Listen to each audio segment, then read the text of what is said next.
बेवक्त बेवजह बेहिसाब मुस्कुरा देता हूँ, बेवक्त बेवजह बेहिसाब मुस्कुरा देता हूँ, अरे आधे दुश्मनों को तो यूं ही जला देता हूँ। नमस्कार दोस्तों, शास्त्री क्लासेज में आपका हार्दिक स्वागत है। दोस्तों, हमने पिछली कक्षा के अंदर निर्गुण काव्य धारा को पढ़ा था। ठीक है, भक्ति काल की जो दो काव्य धाराएं थे, एक निर्गुण काव्य धारा और एक सगुण काव्य धारा। हमने संत और सूफियों के बारे में पढ़ा था, उनके कवि और उनके द्वारा जो रचित रचनाएं थी उनके बारे में हम अध्ययन कर चुके हैं। आज सगुण काव्य धारा पर हम डिस्कस करेंगे। सगुण काव्य धारा की दो धाराएं थी, एक थी कृष्ण काव्य धारा और एक थी राम काव्य धारा। ये जो जितने भी कवि हैं ये कृष्ण काव्य धारा के कवि हैं और उनकी रचनाएं आपके सामने हैं। सूरदास बहुत ही महत्वपूर्ण कवि और एक नंबर पीजीटी एस्टेट में या नेट के पेपर में या हरियाणा एचएसएससी के पेपर में आपको देखने को मिलेगा। ठीक है, सूरदास ने किस किस की रचना की थी? सूरसागर की, सूर सारावली, साहित्य लहरी और भ्रमर गीत। वेरी इंपॉर्टेंट रचनाएं हैं बेटा इसकी। कौन सी हैं? सूरसागर, सूर सारावली, साहित्य लहरी और भ्रमर गीत किसकी हैं? ये सूरदास की। नंददास ने क्या क्या लिखा था? अनेकार्थ मंजरी लिखी थी, रस मंजरी लिखी थी और सुदामा चरित की रचना इसने की थी। काफी बार आता है सुदामा चरित जो कृति थी वो किसके द्वारा रचित है, तो हम बताएंगे नंददास के द्वारा रचित है।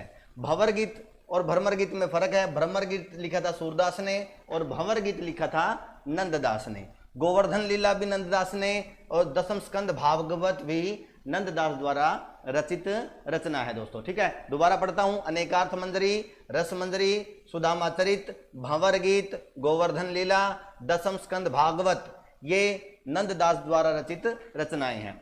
चतुर्भुजदास ने चतुर्भुज कीर्तन संग्रह की रचना की, कीर्तनावली और दान लीला। कौन सी?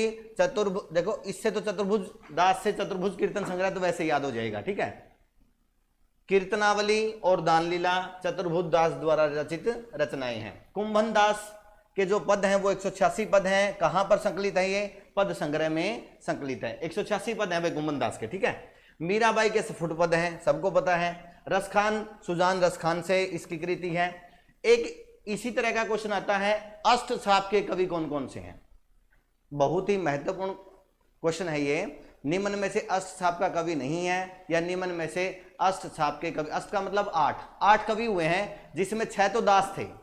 मैंने दास से याद करेंगे हम। देखो, कुंभन दास 1, सूरदास 2, परमानंद दास 3, कृष्णदास 4, नंददास 5, चतुर्भुज दास 6। तुलसीदास नहीं है भाई, तुलसीदास राम काव्य का कवि है, ध्यान रखना। कुंभन दास, सूरदास, परमानंद दास, कृष्णदास, नंददास, चतुर्भुज दास, ये तो है 6। 2 स्वामी थे, गोविंद स्वामी, शीत स्वामी। ठीक है, आराम से हम याद करने का तरीका यही है। दास कितने थे? 6। कौन से? कुंभन दास, सूरदास, परमानंद दास, कृष्णदास, नंददास, चतुर्भुज दास। ठीक है, और स्वामी थे 2। कौन से? गोविंद स्वामी, शीत स्वामी। तो ये हमारे कृष्ण कवि हुए हैं, कृष्ण काव्य धारा के कवि थे।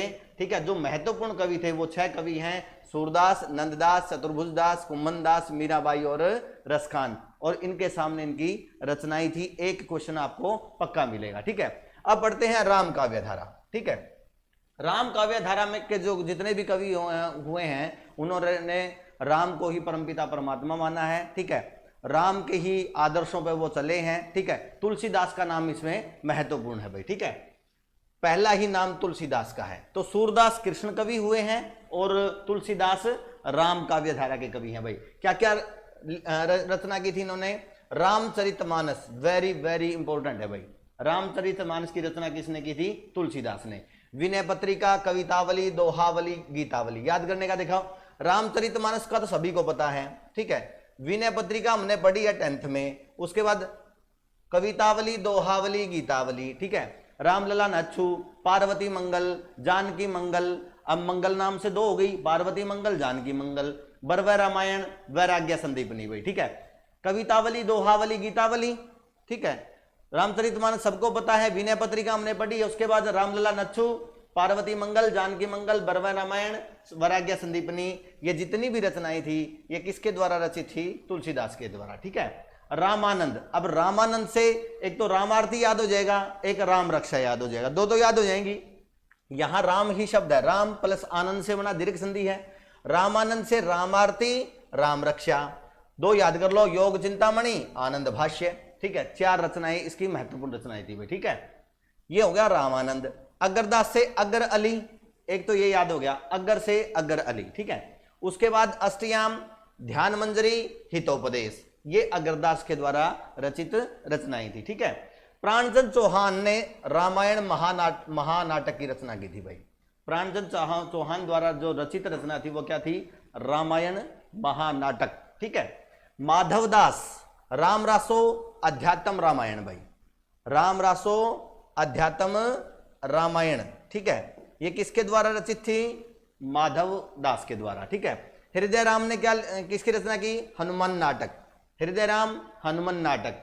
और लाल दास ने अवध विलास की रचना की थी। ठीक है, तो इस तरीके से हमने आदिकाल पढ़ा। आदिकाल के बाद भक्तिकाल, भक्तिकाल की जो 2 काव्य धाराएं थी, संत और सूफी, हमने पढ़ा। निर्गुण काव्य धारा को पढ़ा। आज हमने सगुण काव्य धारा को पढ़ा, यानी निर्गुण काव्य धारा के जो कवि थे वो संत और सूफी हुए। ज्ञानाश्रय और प्रेमाशाही काव्य धारा पर हमने पढ़ी। और आज हमने पढ़ा सगुण काव्य धारा की 2 काव्य धाराएं, एक कृष्ण काव्य धारा और एक राम काव्य धारा। कृष्ण काव्य धारा के जो महान कवि हुए वो सूरदास हुए हैं, और राम काव्य के जो महान कवि हुए हैं वो तुलसीदास हुए हैं। इन्हीं शब्दों के साथ मैं अपनी वाणी को विराम देता हूं। धन्यवाद। जय हिंद, जय भारत।